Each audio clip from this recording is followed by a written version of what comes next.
This is part 85 of C# tutorial. In this video, we'll discuss a simple real-time example where a stack collection class can be used. We discussed the basics of stack collection class in part 83 of this video tutorial, so please watch part 83 before proceeding. These are the two common scenarios that I can think of where a stack class can be used: implementing undo functionality in an application and implementing browser back button. Let's say for some reason we don't want to use the back button that is provided by a browser. Instead, we want to have a custom back button within our ASP.NET web application. Let's see how to implement that using a stack class. Let's flip to Visual Studio. So here I have a blank ASP.NET web application. First of all, let me add a class file to this project, and let's call it basepage.cs. And I'm going to make this class inherit from system.web.ui.page. And in a bit you'll understand why we are doing that. Okay, now as this class is inheriting from system.web.ui.page class, the page class has onload event. So I'm going to override the onload event handler. So override onload. Okay, so what do I want to do within this onload event? Now, in a bit, we are going to make this base page class the base class for all of our web forms within our application. Okay, so before the page load event of the respective web form is invoked, since this is the base class for all of the web forms, the onload event of this base page will be executed. Okay, and here we are going to write the logic to create a stack and then add the history of the URLs that the user has visited to that stack. So first of all, let's go ahead and create a stack.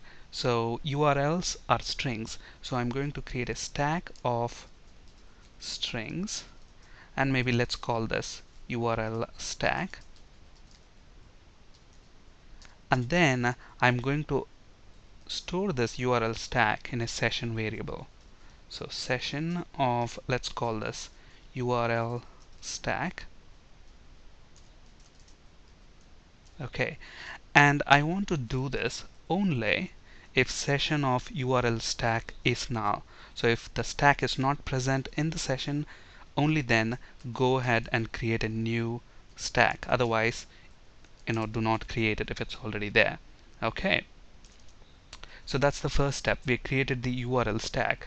Now I'm going to write some code here. This may not make sense at the moment, but don't worry. Well, it will make much more sense in just a bit. So if request, so if there is a request for a web form, if the request URL referrer is not null. Okay, what does this condition mean? If it doesn't make sense, don't worry, we're going to talk about that in just a bit.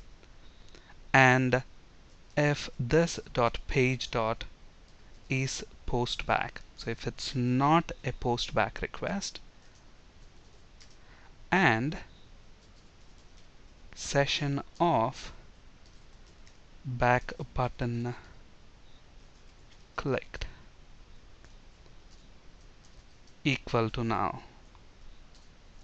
Okay, if these three conditions, if we have met these three conditions, then what we basically want to do is pull out the URL stack that is present in the session variable and then add the URL referrer to that stack. Okay, let me write that code and then I'll explain that.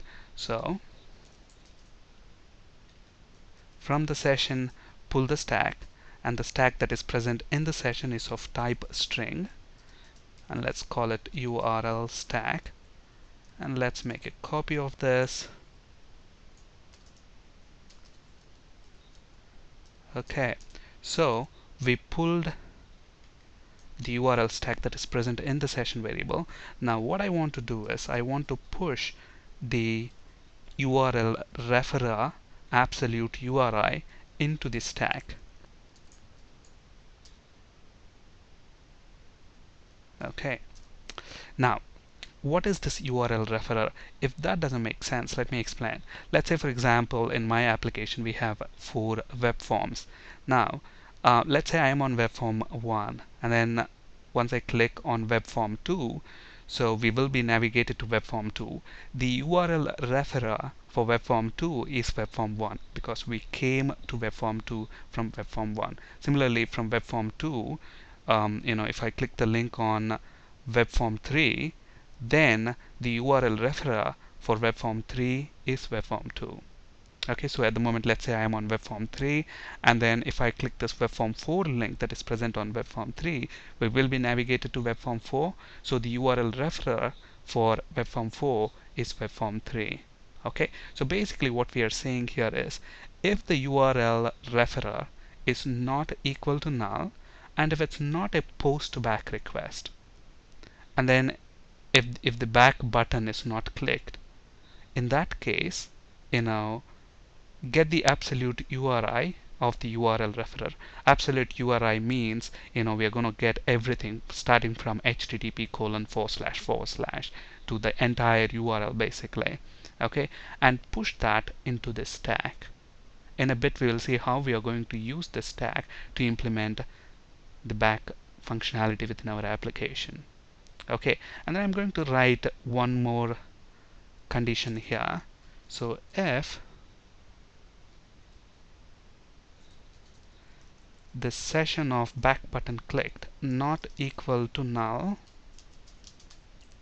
then let's set session of back button clicked to null. Okay, now there are quite a bit of moving pieces here.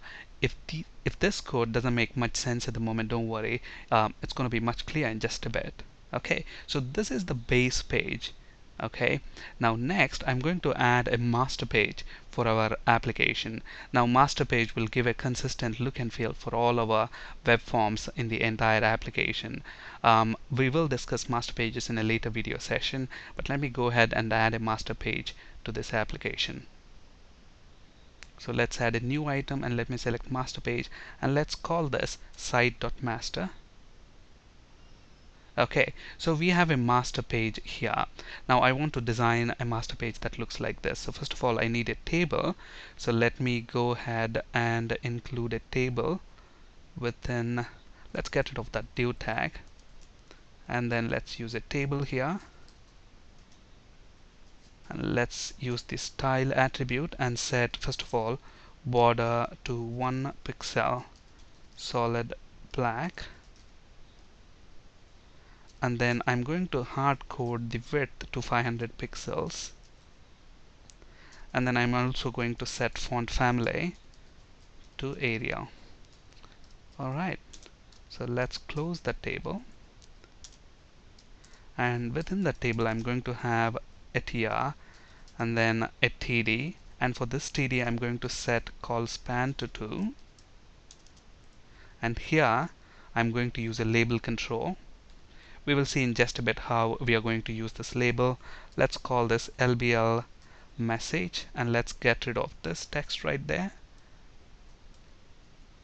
and let's set the fore color of this label to red. Okay, so we have a label control there, and then let's use another tr, and then first td. For the first td within that tr, I'm going to use the style attribute, and then set the width of this td to 100 pixels. Let's close that td, and within this td I'm going to have these links. I'm going to do this in the master page so that every content page that has subscribed to the master page will have all these links. Otherwise we'll have to repeat these links on each and every content page. So that's the reason why we are including them in the master page. So within this td here I'm going to have another table, and let's use a tr, and then I'm going to have a td here. Let's actually make a copy of this one. So I'm going to have 1, 2, 3, 4. Okay, so in the first td of the first tr we need this text which says links. so whatever you can see here, and then we want these links. So I'm going to have an anchor tag here. So anchor tag href equals, I'm going to have the complete URL starting from HTTP. So HTTP localhost / and if you look at the name of our web project, it is web forms demo. So let me copy the name of the project. So localhost web forms demo / let's say web form 1.aspx, and then let's give it some text which says like webform 1. Okay, so let me copy this and then paste it in the other TDs. So this is going to be webform 2, and the text says webform 2, and let's do that for webform 3 and webform 4. So this is going to be webform 3 and webform 3, and finally webform 4, and this one is going to be webform 4. Alright, so we have designed this TD which contains these links. Next, I want the content placeholder where each content page can plug in their specific content, and then I need a back button. Again, we need back button on each and every web form, so I'm going to include that back button within the master page. So I'm going to have another TD here, and then within this TD I'm going to have a back button. So let me drag and drop a button.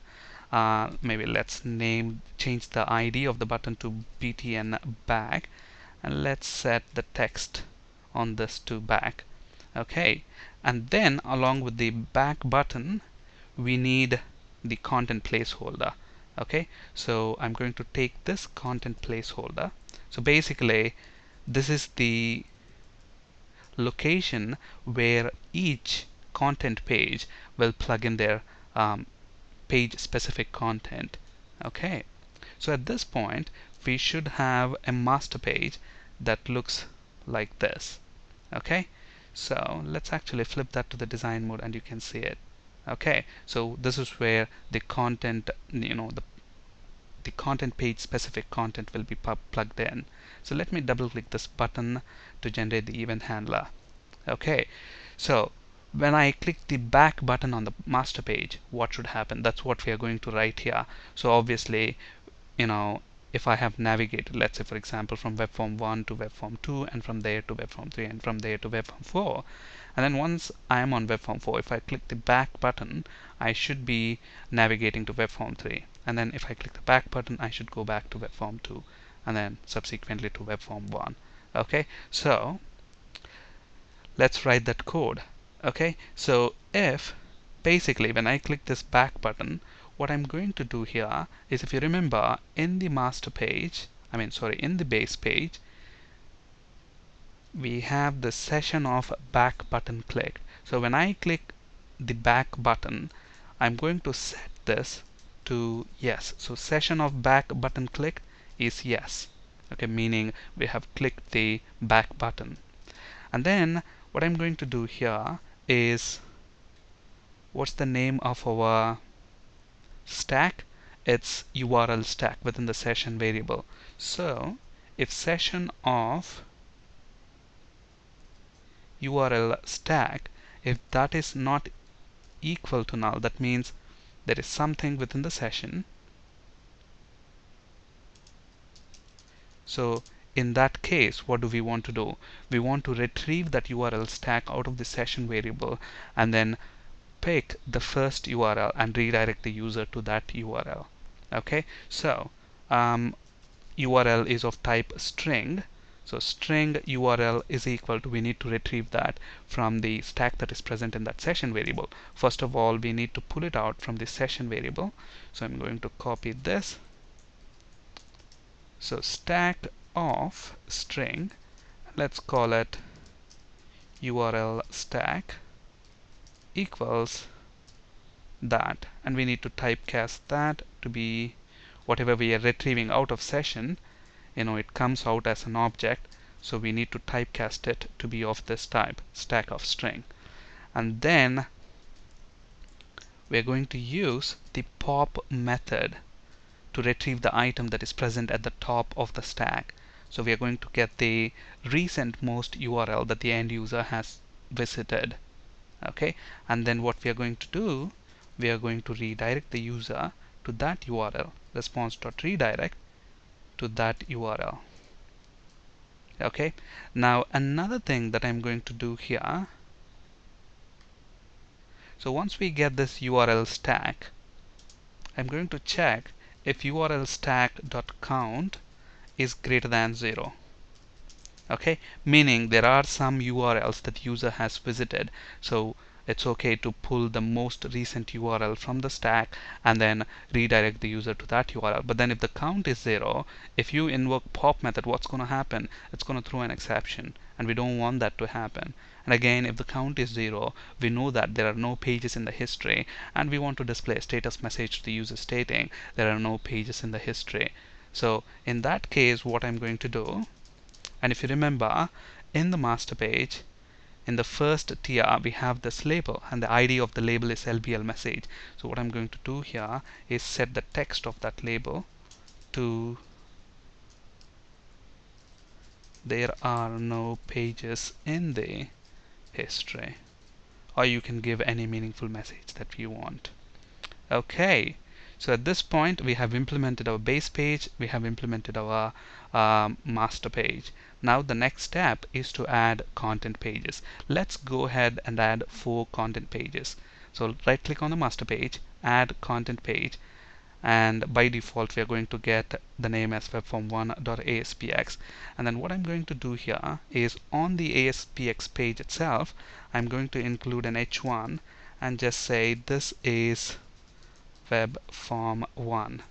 Okay, and in the code behind file, look at this. By default, every web form is going to inherit from system.web.ui.page.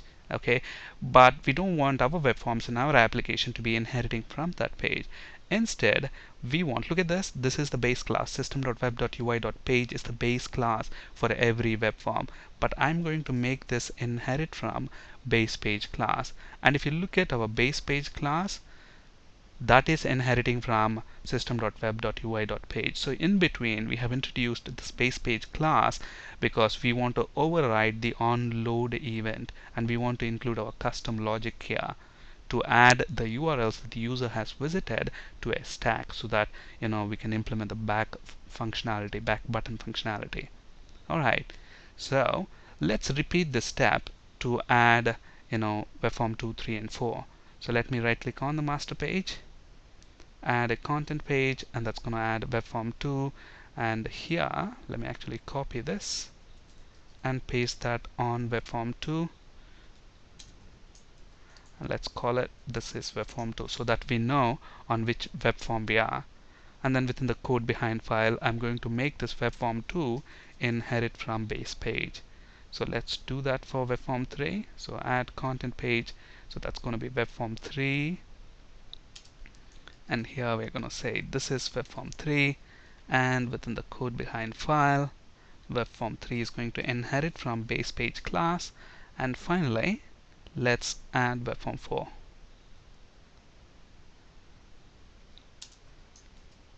So let's change the text to this is web form 4, and within the code behind file, let's make this inherit from base page. Alright, so all is in place now. So let's go to our base page, put a breakpoint there, and see how it actually works. And similarly, let's go to our master page, and within the code behind file of the master page, let's put a breakpoint in this button back click event handler. Okay, so let's go ahead and run this now. So I am on web form 1, so by default we should land on web form 1. But then since we have breakpoints here, before the web form 1 page load event has executed, it's going to invoke the base page load event.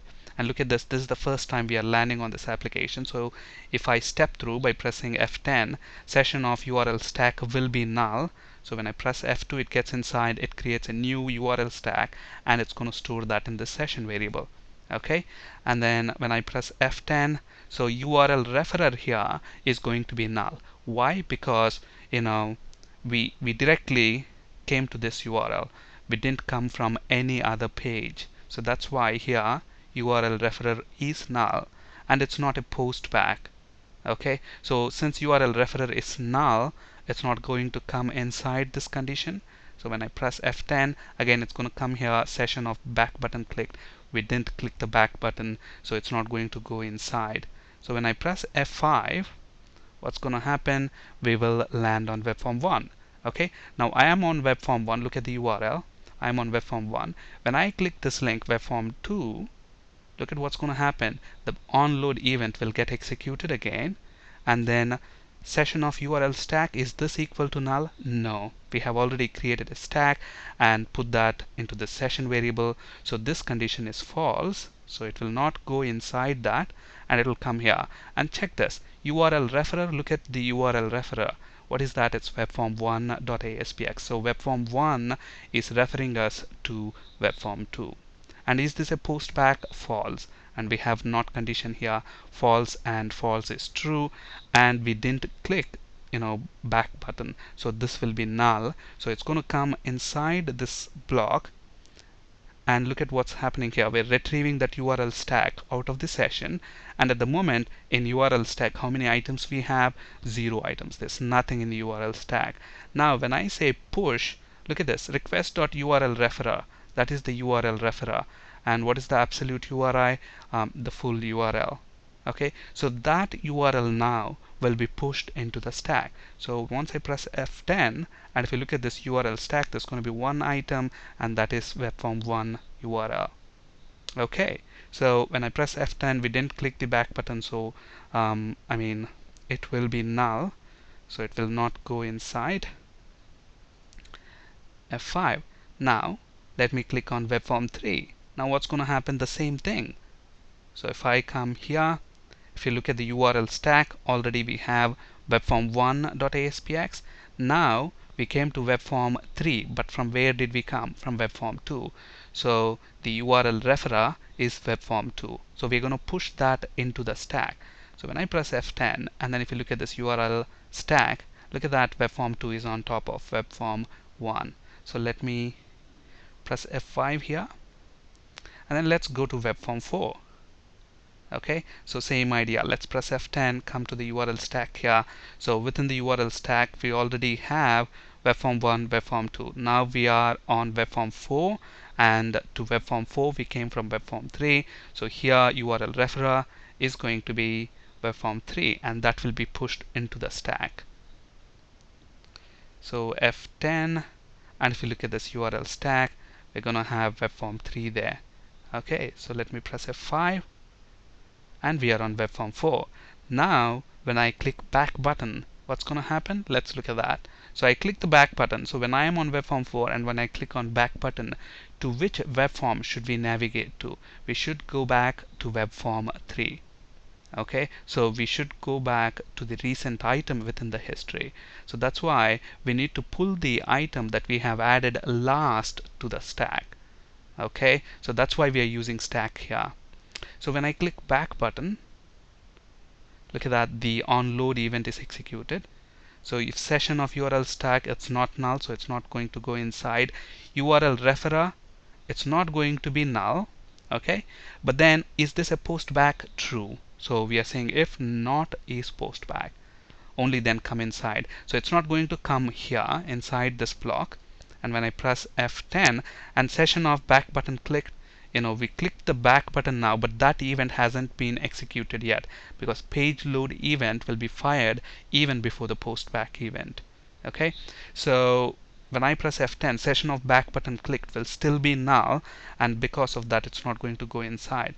Now when I press F5, it's going to go to that back button click event handler within our master page. And then look at this, we are setting that session variable back button clicked to yes. So F10, and session of URL stack, is it null? No. So it's going to go inside, retrieve the URL stack from the session, and URL stack.count is definitely greater than 0. And then look at this URL stack. What is the item that is present on top of the stack? Webform3. And when we use pop method, it's going to retrieve the item that is present at the beginning of the stack, which is nothing but webform3. So when I press F10, it's going to come here, retrieve the top URL from the stack, which is web form 3, and we are going to redirect the user to that web form. And when we do a redirection, what's going to happen? The page load event of web form 3 is going to be fired again. Okay, so let me press F5. Look at that. It is going to come to the onload event again. Now I press F10, session of URL stack. It is not null, so it's not going to go there. And then URL referrer is web form 4, but then this is not a post back request, so it's going to be false. So these two conditions are true, but this condition is false because we have clicked session, back button. So session of back button clicked will not be equal to null. Okay, look at that, session of back button clicked. If I take this and then go into the immediate window, look at that, we have S in there. So it's not going to go inside, but here, since it is not equal to null, it's going to come here and set that to null. And now when I press F5, what should happen? We should land on web form 3. Okay, so let me disable all the breakpoints here. And now when I click back button from web form 3, where should we go? To web form 2. Look at that. And from there we should go to web form 1. Look at the URL as well. And now at this point all the items would have been removed from the stack. So when I click back here, what's going to happen? There are no pages in the history. So we get the output that we expect. Alright. So this is a very simple example of using stack class to implement our custom back button within an ASP.NET web application. That's it for today. Thank you for listening. Have a great day.